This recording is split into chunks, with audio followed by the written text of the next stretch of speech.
Good afternoon, students. Today we are going to learn about the law of diminishing marginal utility. Law is very important. हर साल board में law पूछते हैं, law of demand पूछते हैं, law of demand supply पूछते हैं, law of diminishing marginal utility पूछते हैं, 8 मार्क्स के लिए पूछते हैं, 4 मार्क्स के लिए पूछते हैं, स्कोरिंग है एंड इम्पॉर्टेंट है. तो आज हम पढ़ने वाले हैं law of diminishing marginal utility.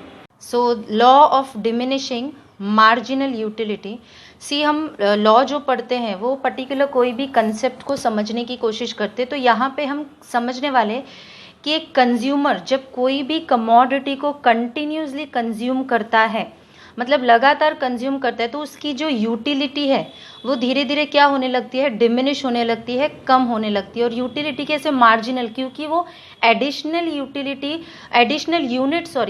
Unit consume कर रहे हैं, तो उसकी यूटिलिटी है वो डिमिनिश होने वाली है. तो इस लॉ में हम कंज्यूमर बिहेवियर के बारे में पढ़ने वाले हैं कि एक कंज्यूमर जब वो कंटिन्यूस कोई भी कमोडिटी को कंज्यूम करता है तो उसकी जो यूटिलिटी है वो कम होती है. अब यहाँ पे हमने मार्जिनल क्यों लिया, क्योंकि वो एडिशनल यूटिलिटी है. सो लॉ ऑफ डिमिनिशिंग मतलब कम होना, मार्जिनल मतलब एडिशनल यूटिलिटी. तो उसको जो एडिशनल यूटिलिटी मिलती रहती है उस कमोडिटी से वो धीरे धीरे कम होने लगती है. See students, in the board exam the law is asked for 8 marks. 8 marks के लिए पूछते हैं लॉज को. 1 मार्क के लिए इंट्रोडक्शन लिखना रहता है, देन 1 मार्क के लिए आपको स्टेटमेंट लिखना रहता है, 1 मार्क के लिए आपको स्केड्यूल मतलब जो टेबल होता है वो लिखना होता है, 1 मार्क के लिए आपको डायग्राम बनाना होता है, 1 मार्क के लिए आपको इस डायग्राम का एक्सप्लेनेशन लिखना होता है, एंड देन 3 मार्क्स का होता है अजम्पशन या एक्सेप्शन. तो टोटल 8 मार्क्स कंपल्सरीली एग्जाम में पूछते ही है लॉ. और ये 8 मार्क आपके हाथ में. लास्ट ईयर के टेक्स्ट बुक में 4 मार्क के लिए डीएमयू पूछा था एंड 4 मार्क के लिए लॉ ऑफ डिमांड पूछा था. मतलब 8 मार्क्स के लिए, मतलब पूरा 12 मार्क के लिए आए थे लॉ. एंड टोटल आप टेक्स्ट बुक में देखोगे तो 3 से 4 ही लॉ है. मतलब ये कितना स्कोरिंग है. और इसमें है क्या, schedule and diagram. It's very easy, आप आसानी से देख के कर सकते हो. इंट्रोडक्शन मतलब ये लॉ किसने लिखा है, ये किसने इन्वेंट किया है, किसने इसको इंट्रोड्यूस किया है. स्टेटमेंट मतलब ये लॉ क्या बोलता है. देन स्केड्यूल है, डायग्राम है अच्छे से समझने के लिए हमको. देन इसके बाद एक्सप्लेनेशन है. अजम्पशन मतलब जब भी हम लॉ पढ़ते हैं तो बहुत सारी चीज़ों को मान के चलते तभी ये लॉ एप्लीकेबल होता है, मतलब तभी ये लॉ माना जाता है. एप्लीकेबल तब होता है जब हम ऐसा अज्यूम करते कि ऐसा हो सकता है, ऐसा हो सकता है, तभी ये लॉ एप्लीकेबल. एंड एक्सेप्शन मतलब कि यहाँ पे ये लॉ जो है ये काम नहीं करता, उसको बोलते हैं एक्सेप्शन. अभी ये लॉ क्या बोलता है कि जितना हम कंज्यूम करेंगे उतना हमारा मार्जिनल यूटिलिटी जो है वो डिमिनिश होता जाएगा. तो एक्सेप्शन में ऐसा नहीं होगा. एक एग्जाम्पल दे रही हूँ, से फॉर एग्जाम्पल एक माइजर मतलब एक कंजूस है, वो जितना भी पैसा उसको मिलेगा वो कभी उसका यूटिलिटी कभी कम नहीं होने वाला है और बढ़ने वाला है. तो ये एक एक्सेप्शन था सिर्फ मैं समझाने के लिए. अजम्पशन हम देखने वाले. So let us start with the law of DMU. Okay, law of diminishing marginal utility, 8 marks, very important. Let us start with introduction. Introduction you have to write for 1 mark. Introduction 1 mark के लिए आप अपने word में भी लिख सकते हो, लेकिन relevant रहना चाहिए. ओके, सो सबसे पहले इसको प्रपोज किसने किया. The law was first propose by professor Gossen. Okay, इनको पहले किसने प्रपोज किया, मतलब इस मार्जिनल यूटिलिटी के बारे में पहले किसने बताया, professor Gossen. Then further it was discussed in detail. उसके बाद इसको एकदम डिटेल में समझाया है. किसने समझाया, मतलब अच्छे से और एलॉबरेट किया है और एक्सप्लेनेशन दिया है. वो किसने किया है, अल्फ्रेड मार्शल ने किया. उनकी बुक जो है प्रिंसिपल ऑफ इकोनॉमिक्स, जो उनकी बुक्स है प्रिंसिपल ऑफ इकोनॉमिक्स, जो पब्लिश्ड हुई थी 1890 में. तो फर्स्ट पॉइंट आपको क्या लिखना है, the law was first proposed by professor Gossen. Then second, it was discussed in detail by Professor Alfred Marshall in his book. Her economist अपनी अपनी बुक बनाते हैं, उसके अंदर अपने कंसेप्ट को एक्सप्लेन करते हैं जिससे देश की इकोनॉमी को हम और इम्प्रूव कर सकते हैं. तो उनकी बुक्स थी जो हमने 11th स्टैंडर्ड में भी पढ़ा था, प्रिंसिपल ऑफ इकोनॉमिस्ट, जो पब्लिश्ड कब हुई थी, 1890 में. ये आपको एक्यूरेट लिखना है, आप गलती नहीं कर सकते हो कि यहाँ पे तो first point is clear, second point is clear. यहाँ पे इंट्रोडक्शन दिया। अभी लॉ क्या बोल रहे थे, the law of diminishing marginal utility is universal in nature. ये सारे जगह एप्लीकेबल, यूनिवर्सल मतलब सारे जगह एप्लीकेबल है। क्या एप्लीकेबल है, कंज्यूमर का बिहेवियर। एक कंज्यूमर का बिहेवियर कैसे रहता है कि जितना वो कंज्यूम करता है कमोडिटी, उसकी जो यूटिलिटी है, उसका जो वांट है, उसका जो सेटिस्फैक्शन है वो धीरे धीरे कम होता है। एक पॉइंट पे आके एकदम संतुष्ट हो जाता है, सेटिस्फाइड हो जाता है, उसके बाद वो कंज्यूम भी करेगा तो वो नेगेटिव हो जाता है, मतलब उसके कंजम्पशन से उसको कोई यूटिलिटी नहीं मिल रही है। तो law of diminishing marginal utility is universal in nature, applicable है क्योंकि कंज्यूमर बिहेवियर पे डिपेंडेंट है। Then fourth, it is based on common consumer behaviour. Then fourth is it is based on common consumer behaviour, मतलब ये जो common general जैसे normal consumer होते हैं उनके बिहेवियर के ऊपर डिपेंड है, क्योंकि मैंने पहले ही बोला था इसमें हम कंज्यूमर बिहेवियर के बारे में पढ़ने वाले कि कंज्यूमर कैसे बिहेव करता है अलग अलग सिचुएशन में। तो अगर वो ज़्यादा यूटिलिटी कंज्यूम कर रहा है तो उससे जो मिलने वाली इसको यूटिलिटी है वो धीरे धीरे क्या हो जाती है, डिमिनिश हो जाती है with the reduction in the intensity of want, क्योंकि उसकी चाह भी धीरे धीरे कम हो जाती है। जनरल नेचर है ह्यूमन बीइंग का कि वो जितना ज़्यादा कंज्यूम करता है धीरे धीरे उसकी यूटिलिटी क्या हो जाती है, कम हो जाती है। तो it is based on common consumer behaviour, मतलब ये लॉ जो है वो किस पे बेस्ड है, कॉमन कंज्यूमर के बिहेवियर पे बेस्ड है। दैट यूटिलिटी डिराइव, जो उसको यूटिलिटी मिलती है वो डिमिनिश हो जाती है। कैसे डिमिनिश हो जाती है, with the reduction in the intensity of want, जैसे उसकी चाह वो धीरे धीरे कम होती है वैसे उसकी यूटिलिटी भी कम होती जाती है। ओके, सो 4 पॉइंट्स लिखना है इंट्रोडक्शन में। सबसे पहले it was proposed by Gossen, second it was discussed in detail by Alfred Marshall उनके बुक्स में प्रिंसिपल ऑफ इकोनॉमी जो पब्लिश हुई थी 1890 में। Then after that the law of diminishing marginal utility is universal, third point आपको लिखना है। ये किस पे बेस्ड है, कॉमन कंज्यूमर पे बेस्ड है। क्या बोल रहा है कि डिमिनिश हो जाता है, कैसे डिमिनिश होता है, जैसे उसकी इंटेंसिटी ऑफ वांट रिड्यूस हो जाती है। Okay, in the next page we will be seeing let us see the statement of law। 1 marks के लिए स्टेटमेंट लिखना रहता है। अभी स्टेटमेंट ऑफ लॉ के हिसाब से according to professor Alfred Marshall, मतलब professor Alfred Marshall what he is saying, other things remaining constant, मतलब बाकी जो फैक्टर्स है वो कांस्टेंट रहेंगे। द एडिशनल बेनिफिट, एडिशनल मतलब जब वो एक के बाद एक कंटिन्यूसली कंज्यूम करता है तो उसको जो एडिशनल बेनिफिट मिलती है, the additional benefit which a person derives, मतलब जो उसको बेनिफिट मिल रहा है, जो उसको डिराइव मतलब जो मिल रहा है from the given increase in his stock, मतलब ये स्टॉक बढ़ रहा है एक के बाद एक के बाद एक, stock increase diminishes with every increase in the stock that he already has, मतलब जैसे जैसे स्टॉक इंक्रीज हो रहा है, जैसे जैसे वो कमोडिटी कंज्यूम कर रहा है, उसकी जो यूटिलिटी है वो क्या हो जा रही है, डिमिनिश हो जा रही है, मतलब धीरे धीरे वो कम, क्योंकि वो स्टॉक मतलब 1 लिया 2 लिया स्टॉक हो गया, तीसरा चौथा, ऐसे जब वो एडिशनल कंज्यूम करता है तो जो एडिशनल बेनिफिट उसको मिलता है from the increase in the stock, एक के बाद एक जो स्टॉक बढ़ते उससे जो एडिशनल बेनिफिट उसको मिलता है डिमिनिश हो जाता है with every increase in the stock. ये जो इंक्रीज हो रहा है स्टॉक, इससे जो यूटिलिटी है वो क्या हो जाती है, डिमिनिश, वो भी कैसे, मार्जिनल। मार्जिनल क्यों, क्योंकि वो एडिशनल कंज्यूम कर रहा है। With every increase in the stock that he already has, ये एज इट इज़ आपको लिखना है, कॉमा देना है, ऐसे करके ऐसे का ऐसे ही लिखना है, इसमें कोई भी आप अपने मन से नहीं लिख सकते। Introduction you can write of your own, अपने वर्ड्स में रेलेवेंट रहना चाहिए, बाकी statement of law should be same. Okay, once more I am reading, other thing remaining constant, मतलब बाकी सब कांस्टेंट है। जो एडिशनल बेनिफिट एक कंज्यूमर को मिलता है जब वो इंक्रीज कर रहा है स्टॉक, मतलब जब वो कमोडिटीज कंज्यूम कर रहा है, उसकी जो यूटिलिटी है वो डिमिनिश हो रही है with every increase in the stock that he already has. अभी इसको एक्सप्लेन किया है, मतलब ये स्टेटमेंट को एक्सप्लेन करना है, ये दोनों मिला के आपको 1 मार्क्स करेगा। In the other words, marginal utility that any consumer derives, मतलब जो एडिशनल यूटिलिटी है जो कंज्यूमर को मिलती है from successive unit, successive unit मतलब एक के बाद एक, of particular commodity goes on diminishing, धीरे धीरे कम हो जाती है, एज हिज और her total consumption of that commodity increase. Commodity consumption बढ़ रहा है, मार्जिनल यूटिलिटी कम हो रही है, मतलब हम बोल सकते हैं कमोडिटी कंजम्पशन जो है वो बढ़ रहा है और मार्जिनल यूटिलिटी वो कम हो रहा है। यहाँ पे हमने मार्जिनल क्यों लिया है, टोटल क्यों नहीं लिया, क्योंकि ये एडिशनल यूटिलिटी, इसलिए हम मार्जिनल यूटिलिटी के ऊपर लॉ पढ़ रहे हैं। Okay, in short this you have to remember, the more, इसको ये आपको एज ए स्लोगन याद रखना है ताकि आपको जब भी पढ़ने में प्रॉब्लम हो तो आप ये बोल के आप समझ सकते हो, the more you have the less you want to have more of it. मतलब जितना ज़्यादा आपके पास रहेगा, बढ़ते जाएगा, आप कंज्यूम करते जाओगे, उतना आपकी इच्छा उस चीज़ के लिए कम। और जनरली हम ह्यूमन ऐसे ही होते, जितना हम को मिलती है धीरे धीरे हमारी इच्छा, हमारी चाह उसके लिए कम हो जाती है। ये हमारा ह्यूमन नेचर, इस लॉ में हम उस ह्यूमन नेचर के बारे में पढ़ने वाले। तो हमने अभी इंट्रोडक्शन देखा, हमने अभी स्टेटमेंट देखा।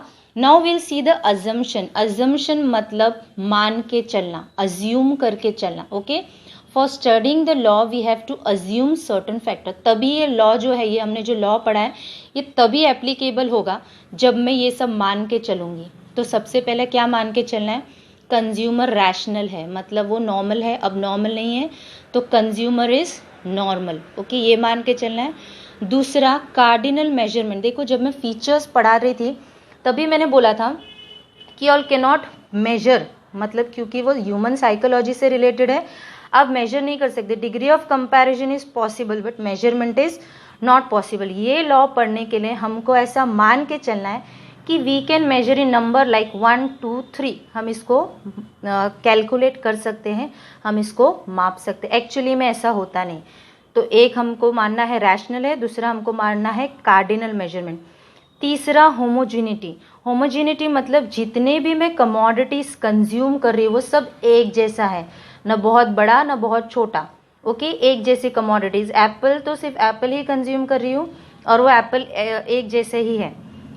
कंटिन्यूटी, मैं कमोडिटी जो कंज्यूम कर रही हूँ वो कंटिन्यूसली कंज्यूम कर रही हूँ, मतलब मैंने आज कंज्यूम किया कल मैं कंज्यूम करूँगी, तो ये law of diminishing marginal utility applicable नहीं होगा, क्योंकि आज मैंने कंज्यूम किया कल मेरा मन और करेगा तो मेरी टोटल यूटिलिटी और बढ़ेगी, उसके कल और बढ़ेगी। जब मैं कंटिन्यूस कंज्यूम करते जाऊंगी तभी जाके मेरी यूटिलिटी उस कमोडिटी के लिए कम होगी, तो कंटिन्यूटी मान के चलना है। रिजनेबिलिटी मतलब same in size, colour, shape etcetera, same है शेप, साइज, कलर, जितना शेप साइज है उतना, मतलब एक गिलास अगर पानी आप कंज्यूम कर रहे हो, एक गिलास जूस कंज्यूम कर रहे हो तो वो उतना ही होना चाहिए। एक गिलास पहले कंज्यूम किया फिर एक एक बूंद कंज्यूम करोगे तो your utility is not going to diminish. Okay, then constancy, consumer taste, like, habit etcetera are same, मतलब उसका टेस्ट, लाइक और हैबिट वो सेम है। अगर इस बीच में अगर उसका टेस्ट बदल गया, वो से for example Apple juice P रहा है, अब उसको मैंगो जूस पीना है, तो उसकी यूटिलिटी कभी कम नहीं होने वाली, तो यहाँ पे वो लॉ एप्लीकेबल नहीं होगा, इसलिए टेस्ट, साइज, हैबिट सेम होना चाहिए। डिविजिबिलिटी, वी कैन डिवाइड या वी कैन मतलब उसको हम माप सकते हैं, उसको हम डिवाइड भी कर सकते हैं, एक ग्लास दो ग्लास ऐसे करके, या एक पीस दो पीस। सिंगल वांट, ये जो कमोडिटी है वो हमारे सिंगल वांट को ही सेटिस्फाइड करना चाहिए। ओके, सो अजम्पशन पढ़ लिया हमने, स्टेटमेंट ऑफ लॉ पढ़ लिया, इंट्रोडक्शन पढ़ लिया। सी सबसे इजी पार्ट ये एंड स्कोरिंग भी यही है। ओके, आपको स्केड्यूल बनाना रहेगा 1 मार्क के लिए, आपको डायग्राम करना रहेगा 1 मार्क के लिए, एंड आपको उस डायग्राम को एक्सप्लेन करना रहेगा 1 मार्क के लिए। It is very easy and scoring 3 marks. तो आपको कुछ पढ़ने की भी ज़रूरत नहीं, इंट्रोडक्शन में थोड़ा, इंट्रोडक्शन भी इजी, स्टेटमेंट में थोड़ा आपको करना पड़ेगा, अजम्पशन और एक्सेप्शन में पॉइंट करके अगर आप अपने वर्ड में रिलेवेंट लिखना चाहे तो लिख सकते हैं। सो स्केड्यूल फॉर 1 मार्क्स। अब स्केड्यूल में 2 कॉलम बनेगा, एक तो यूनिट का कॉलम बनेगा, दूसरा मार्जिनल यूटिलिटी के बारे में पढ़ रहे हैं तो एमयू का कॉलम बनेगा कि कितने यूनिट्स कंज्यूम किए उसने, टोटल 7, मतलब 7 एप्पल्स, या आप कोई भी कमोडिटी ले सकते हो, ऐसे ज़रूरी नहीं खाने पीने की चीज़, आप कंजम्पशन क्लोथ्स ले सकते हो, शूज़ ले सकते हो, हाउस ले सकते हो, कोई भी कमोडिटी ले सकते हो। तो units of commodity x 1 2 3 4 5 6 7। Then marginal utility 10, 2 से कम हो रहा है, आप पहला नंबर याद रखना 10, बाद में याद रखना कि 2 से कम करके आपको 7 तक जाना है, तो आप अपने आप -2 तक पहुंच जाओगे। 10 8 6 4 2 0 एंड -2। ओके, मतलब पहले उसने कंज्यूम किया तो उसको additional utility, marginal, because we are learning about marginal, so additional utility उसको 10 मिली, दूसरा कंज्यूम की तो उसको 8 मिली, तीसरा कंज्यूम की तो उसको 6, चौथा कंज्यूम की तो 4, then 2, then point of full satisfaction, point of सैटिस्फैक्टी, देन डिसयूटिलिटी। ओके, चलो now let us see the diagram. पहले उसमें उसको कितना मिला है, फर्स्ट यूनिट में 10, so first will be writing, okay, यहाँ पे लिखना है 0, यहाँ पे आप लिखोगे unit of commodity x, unit of commodity, unit of commodity x, यहाँ पे आप लिखोगे marginal utility, okay, unit of commodity x, then you will be writing marginal utility. ये सब प्रॉपर रहना चाहिए यहाँ पे, मतलब आप अच्छे से लिख लेना यूटिलिटी, यहाँ पे आएगा unit of commodity x, okay. Then पहले उसमें यहाँ पे आपको नंबर्स दिखने रहेंगे 2, ये 0 और इसके नीचे ना -2 क्योंकि डिस यूटिलिटी हो गई है, okay. So 2, 4, 6, then 8 and then 10। ये इसलिए लिख के समझा रही हूँ कि आपको समझने में इजी पड़ेगा, डायरेक्ट भी लिख सकती थी मैं। देन यहाँ पे 1, wait I am using some another colour so that you all can, okay, I don't have the color, 2, 3, 4, 5, 6 and 7, okay, 1, 2, 3, 4, 5, 6 and 7, यहाँ पे 2, 4, 6, 8 and 10। तो पहले यूनिट जब उसने कंज्यूम की तो उसको कितना मिला, marginal utility 10। Then when he is consuming दूसरा utility, how much utility, second sorry unit, how much utility is got, he got 8, इसके ऊपर ऐसे 2 के ऊपर ही 8 लिखना है। देन उसके बाद तीसरा कंज्यूम किया, देन ही गॉट 6, आप टेबल को भी देख के रेफर कर सकते हो, ओके। देन 6, देन उसके बाद फोर्थ में 4, देन फिफ्थ में 2, ओके, फिफ्थ में 2, देन सिक्स्थ में will be writing here in 6 0, okay. And then उसके बाद यहाँ पे एक और जाएगा, सॉरी स्पेस का कांस्टेंट हो गया, -2, इसको बोलते हैं disutility, okay, disutility, okay. ये यहाँ से उसको कोई सेटिस्फैक्शन नहीं मिल रही है, पॉइंट ऑफ सैटिस्फैक्टी है। सो अभी ये जो हमने बनाया है इसके ऊपर हम हमारा ग्राफ प्लॉट करेंगे। तो ये हमारा कौन सा कर्व है, MU कर्व है, जो कैसे जा रहा है, डाउनवर्ड, कैसे, लेफ्ट टू राइट, ओके, याद रखना है लेफ्ट टू राइट डाउनवर्ड जा रहा है। यहाँ पे हमको लिखना है MU कर्व, बिकॉज ये MU कर्व है, ये डाउनवर्ड जा रहा है। सो समझ में आया, थोड़ा कंजेस्टेड हो गया बट ट्राई टू अंडरस्टैंड। ये मार्जिनल यूटिलिटी, यहाँ पे यूनिट्स, यहाँ पे 2, 4, 6, ये 0, -2, फिर ये 6 में पॉइंट ऑफ सैटिस्फैक्टी मतलब फुल्ली सेटिस्फाइड, उसके नीचे अगर वो कंज्यूम कर रहा है तो disutility, okay. Now y axis unit of commodity measured, हमने वाई एक्सिस में यही लिखना है आपको, तो ये भी बहुत ईजी है। X axis unit of commodity measured, Y axis marginal utilities measured, then various points of on of MU are plotted. इस जो ग्राफ है उसमें हम MU के अलग अलग पॉइंट्स को प्लॉट कर रहे हैं। Locus of all points are joint, ये जो ग्राफ फॉर्म हुआ है इसको बोलते हैं लोकस, ओके, कर्व फॉर्म हुआ है, सॉरी, तो इसको हम जॉइंट करेंगे। MU कर्व इज फॉर्म्ड, फिर उसके बाद MU कर्व हमको मिल जाएगा। MU curve slopes downward from left to right, ये नीचे की साइड जा रहा है क्योंकि जो यूटिलिटी वो डिमिनिश हो रही है इसलिए नीचे की साइड जा रहा है, from left to right. MU goes on diminishing as consumption increases, MU कम होते जाता है जैसे जैसे कंजम्पशन बढ़ता है। MU curve intercepts X axis, ये एक्स एक्सिस है तो MU कर्व इसको इंटरसेक्ट करके नीचे चला जाता है, okay. So it intercepts X axis, further consumption, इसके बाद अगर कंजम्पशन तो ये डिस यूटिलिटी दे रहा है, okay. So we have done with the schedule, we have done with the diagram, explanation के लिए भी 1 मार्क्स है। Now let us see the assumptions and exceptions. Already I have discussed about the assumption, एक बार मैंने एक थोड़े point में डिस्कस कर दी, यहाँ पे थोड़ा एलॉबरेट करके ताकि जो बच्चों को न समझ में आए वो अच्छे से समझ सके। द फर्स्ट इज रैशनैलिटी, मतलब कंज्यूमर रैशनल होना चाहिए, रैशनल मतलब नॉर्मल होना चाहिए, ओके। हम इकोनॉमिक्स में, मैंने पहले ही बोला था, इकोनॉमिक बिहेवियर में हम कंज्यूमर, नॉर्मल कंज्यूमर बिहेवियर के बारे में पढ़ेंगे। तो consumer is assume to be rational, ऐसा अज्यूम करना है, मान के चलना है, अजम्पशन मतलब कि वो रैशनल है। It means that his behaviour is normal, वो बराबर से बिहेव करे। और हम कैसे बिहेव करेंगे, अगर हम कोई भी कमोडिटी कंटिन्यूस कंज्यूम करेंगे तो हमारी यूटिलिटी उसके लिए क्या हो जाएगी, धीरे धीरे कम हो जाएगी. And it tries to maximise his satisfaction, और वो कोशिश करेगा कि मैक्सिमम सेटिस्फैक्शन उसको मिलना चाहिए. Okay, then second point is cardinal measurement. See cardinal measurement, जब आप नंबर्स में मेजर करते हो उसको बोलते हैं कार्डिनल मेजरमेंट. ये हम ह्यूमन साइकोलॉजी के बारे में पढ़ रहे, तो हम कभी एक ह्यूमन को मेजर नहीं कर सकते, लेकिन इस लॉ को पढ़ने के लिए हमको अज्यूम करना है कि जैसे हमने देखा यूटिलिटी 2, 4, 6 ऐसे एक्चुअली में होता नहीं, वी कैन नॉट मेजर, लेकिन सिर्फ ये लॉ पढ़ने के लिए हम ऐसा मेजर कर रहे हैं. The law assumes that utility can be cardinally और numerically measured. Hence mathematical operations are easily possible. Numbers है तो मैथमेटिकल ऑपरेशंस पॉसिबल होगा.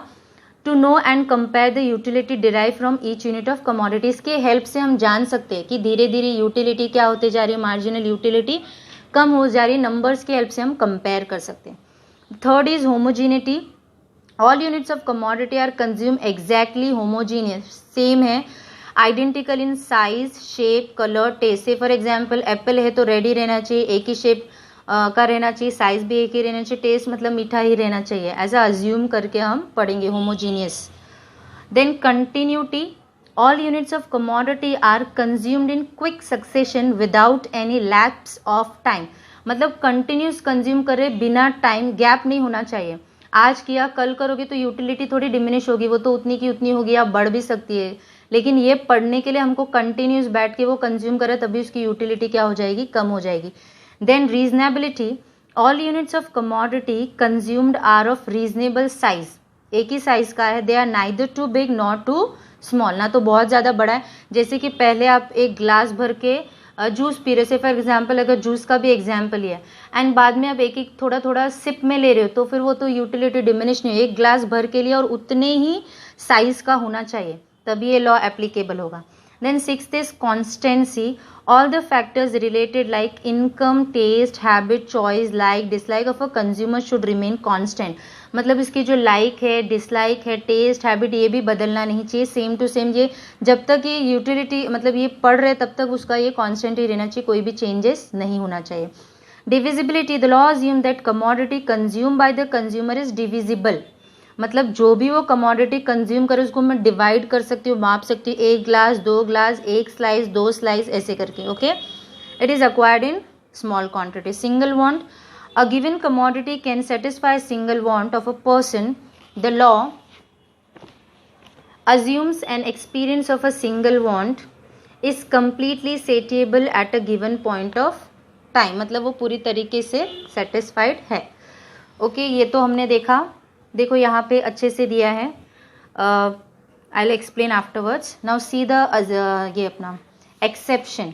एक्सेप्शन मतलब जहाँ पे लॉ एप्लीकेबल नहीं होता है, तो कोई ऐसे फैक्टर्स है जहाँ पे लॉ एप्लीकेबल नहीं होते. जैसे हॉबी, जिसको कॉइन कलेक्शन का हॉबी रहता है, वो कितना भी कलेक्ट करेगा उसकी यूटिलिटी कभी कम नहीं होने और बढ़ती जाती है. ओके, देन उसके बाद माइजर मतलब कंजूस. एक कंजूस इंसान के लिए पैसा कभी संतुष्ट नहीं हो सकता है. एडिक्शन, जो एडिक्शन करते हैं, नशा करते हैं, उनके लिए वो जितना कंज्यूम करेंगे उतना ज़्यादा सेटिस्फाइड होते हैं. Then power. एक बार जो पावर में रहते हैं जो ह्यूमन बीइंग, उनको एक नशा चढ़ जाता है, तो उनका पावर जितना मिलता जाएगा उतना ही वो उससे सेटिस्फाइड होंगे, वो अपने पावर से कभी डिससेटिस्फाइड नहीं हो सकते. पैसा लास्ट एवरीथिंग. पैसा तो सब कुछ है, जितना जिसके पास आएगा उतना ही वो कम रहेगा. Okay, then okay, now let us start. इस बार टेक्स्ट बुक में कम किया है, लास्ट ईयर ज़्यादा पॉइंट्स थे. तो start with the hobbies. In certain hobbies like collection of various stamps and coins, rare paintings, music, reading etcetera. मतलब ये जो हॉबीज़ होते हैं ना, ये सारी हॉबीज़ में ये लॉ एप्लीकेबल नहीं होता. The law does not hold true because every additional increase in the stock gives more pleasure. जितना ये सारी हॉबीज़ के कंजम्पशन बढ़ती जाती है उतना उसको प्लेजर मतलब और खुशी मिलती जाती है. This increases marginal utility. Additional utility उसको और यूटिलिटी बढ़ाता है, उसका सेटिस्फेक्शन और बढ़ाता है, तो ये डिमिनिश नहीं हो सकती है. However, this violates the assumptions of homogeneity and continuity. यहाँ पे हम homogeneity और continuity नहीं लेंगे. Okay? Then second is miser. In the case of miser मतलब कंजूस, every additional rupee give him more and more satisfaction. जितना ज़्यादा वो पैसा बचाएगा या जितना ज़्यादा वो पैसा कमाएगा उसको और सेटिस्फेक्शन मिलता जाएगा। Marginal utility of money tends to increase with the increase in stock of money, जितना ज़्यादा वो पैसा और जमा करता जाएगा और उसको खुशी मिलती जाएगी और वो चाहेगा जमा करना, उसकी मार्जिनल यूटिलिटी कभी यहाँ पे कम नहीं, इसलिए एक्सेप्शन केस है। Okay, however this situation ignores the assumption of rationality, यहाँ पे हमको क्या एजम्पशन नहीं लेना है, रैशनैलिटी, क्योंकि रैशनली ये जो एक्सेप्शन केस है ये नॉर्मल नहीं रहते, तो कंजूस सब नहीं मिलेंगे आपको, कोई रेयर ऐसा कंजूस रहेगा। तो यहाँ पे रैशनैलिटी, यहाँ पे homogeneity and continuity.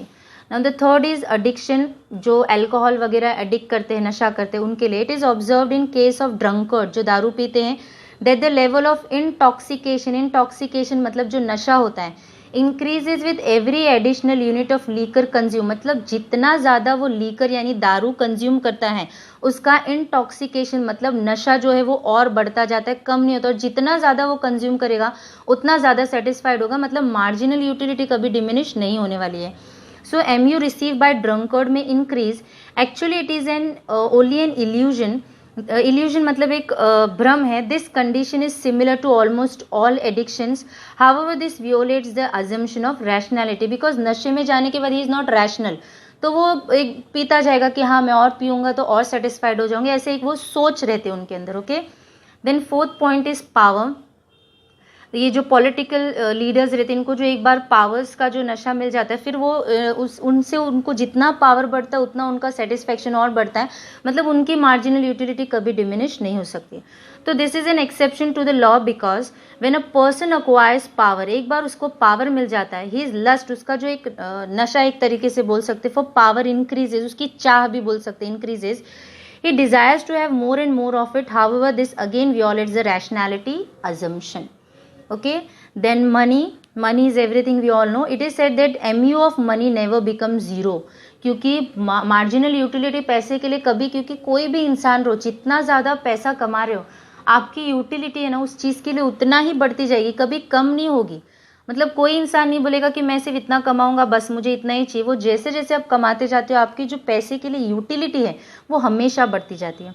It increases when the stock of money increases. This is because money is a medium of exchange which is used to satisfy various wants. As I have told, money is almost everything. हमने 11th standard में पढ़ा था, money is what money does and money does everything. Okay. However, according to some economists, this law was applicable to money too. For example, marginal utility of money is more to a poor than to a rich person. उसकी जो ज़रूरत है, जो चाह है, वो गरीबों के लिए ज़्यादा है, अमीरों के लिए कम, लेकिन कमाते सब है, किसी को ऐसा नहीं है कि पैसे से कभी संतुष्टि आएगी। सो आज हमने पढ़ लिया law of diminishing marginal utility. Law exam में पूछते हैं 8 मार्क्स के लिए, बहुत इजी, आपके हाथ में 4 लॉ, अगर आप रोज एक बार रीड भी कर लोगे, रटने की भी जरूरत नहीं, आप एग्जाम में लिख सकते हो। मैक्स टू मैक्स 7 मार्क्स आपका कहीं नहीं जाता है, वो आपको मिलेगा ही। 4 ही आंसर आई थिंक सो 4 ही है, वो 4 भी आप पढ़ ले, मतलब 8 मार्क आपका पक्का हो गया, 20 मार्क ऑब्जेक्टिव्स का पक्का हो गया। तो ये सब करके आपको अभी से ही प्लान करके पढ़ना पड़ेगा। एक बार ये चार्ट दिखा देती हूँ। सी फर्स्ट में 10, सेकेंड में 8 देन 6, देन 4, देन 2, देन यहाँ पे पॉइंट ऑफ सेटाइटी फुल्ली सेटिस्फाइड। उसके बाद जो है ये पोर्शन, ये डिसयूटिलिटी है, -2 unit of commodity and marginal utility. I hope you all have understood the law of diminishing marginal utility. In the next lecture we'll be learning some other topic. Thank you.